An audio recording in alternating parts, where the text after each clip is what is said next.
Today, we'll be taking a look at this GE electric dryer. We will show you how to remove and replace your electronic control.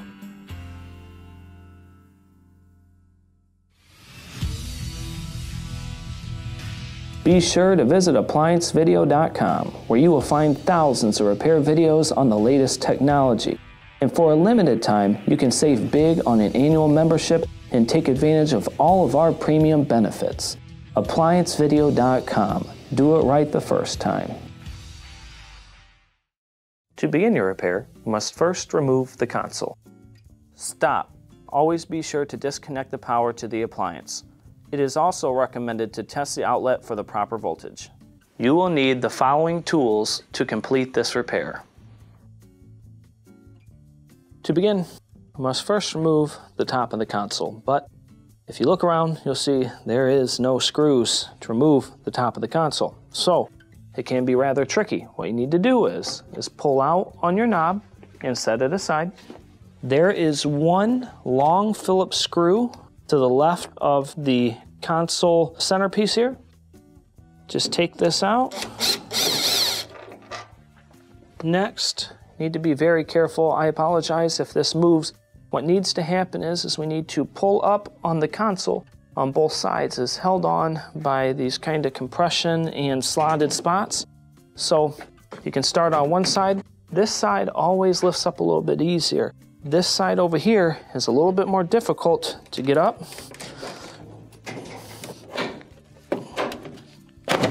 There we go. Lift up. We will bend it down, and the next thing we'll want to do is take off all of the wiring for your control board.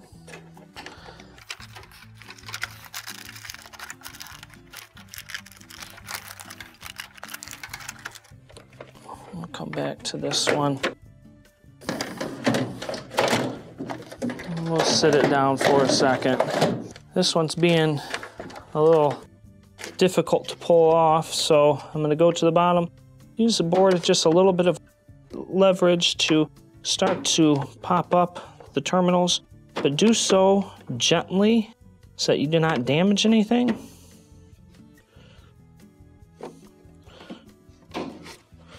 There we go. Got it taken off there. And set your console to the side. Now that we have the console removed, we have clear access to our main control assembly. Now, a good thing to do is to do kind of a good visual check. What I like to check out is the capacitors. See if any of the tops are lifted up, like bubbled up. That is a good indicator that the main control board is bad. Now, there's a lot of different symptoms as far as what you're testing for and things that can go wrong with a bad main control, since it pretty much controls everything. It could be not heating. A really common one would be no power, since your power does come into this. If it's not powering up, a lot of times it's because you have a bad main control. Now, if you have tested for voltage at the component, or maybe tested the component's not working and it is good and you are replacing the main control, to replace it, there are multiple screws around the perimeter that will have to be removed in order to take it out. I do highly recommend using just a regular screwdriver on this, as it's just plastic into plastic, and I don't want you to over tighten your screws or end up breaking that console for any reason. It is a very expensive piece.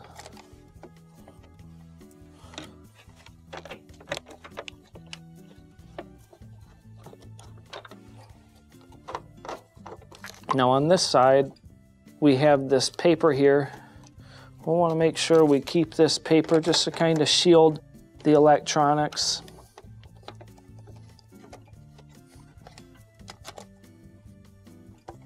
Be very careful when removing the screws that go through the paper so you don't rip it. Now, you simply just lift up on the control. On the opposite side, we will see there are some plastic pieces that's held on here. What you'll want to do is start to remove some of them. This one right here has tabs. You're going to end up having to push the tabs back and start to lift up.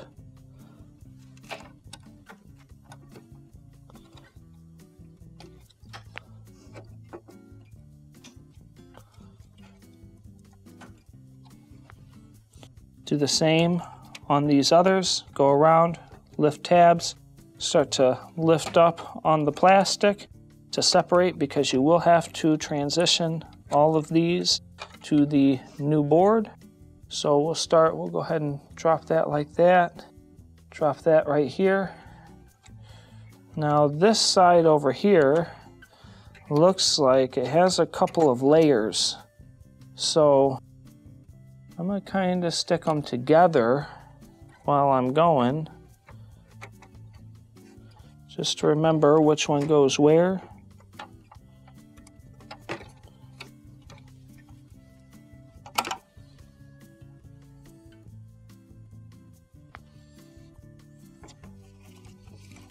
Well, it actually looks like the centerpiece might be one.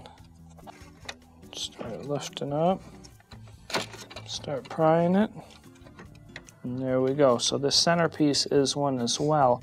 So take that out, then set your main control assembly to the side.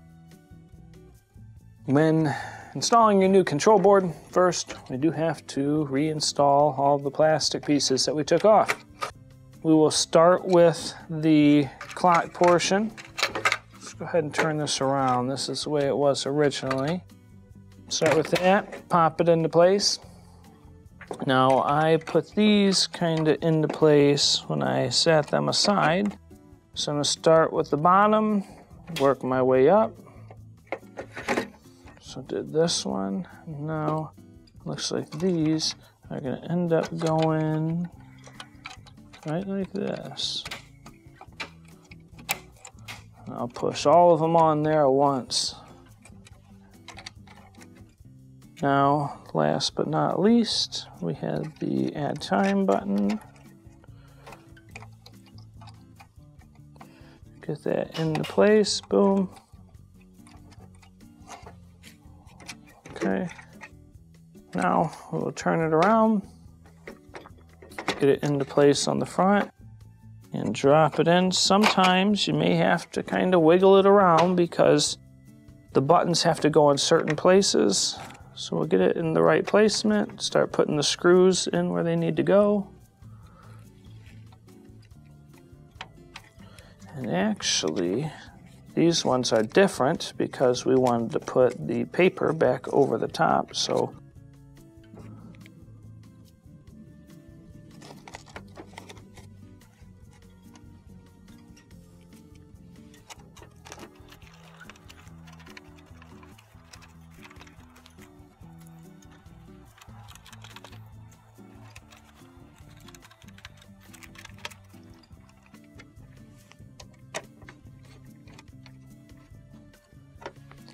now we can reinstall the console.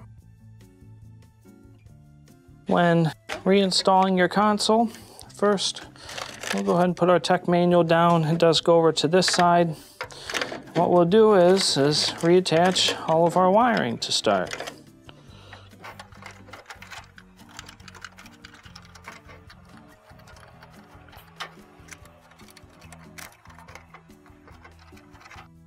Once all of our wiring is reattached, we will stick our tech manual back in, pop down the paper. This is just to prevent it from touching metal at the top.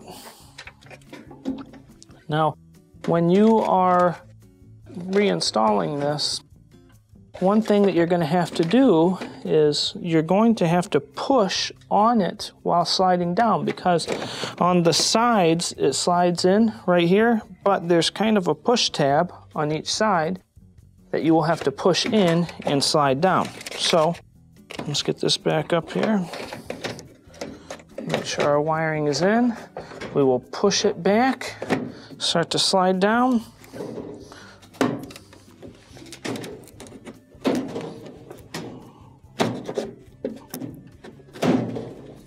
There we go. Check the seams on the sides to make sure it's all the way in. Reinstall your center screw. Go very slow while doing this. Reinstall your knob. Now inside the knob, it's a circle and it has one kind of pin that's pushing up. that will correspond to the flat spot inside of here. So look inside, find out where the flat spot is, put the pin there, and push in, and this will complete your repair. Thank you for watching another quality video from ApplianceVideo.com. If you found this video helpful, make sure you click the like and subscribe to our channel.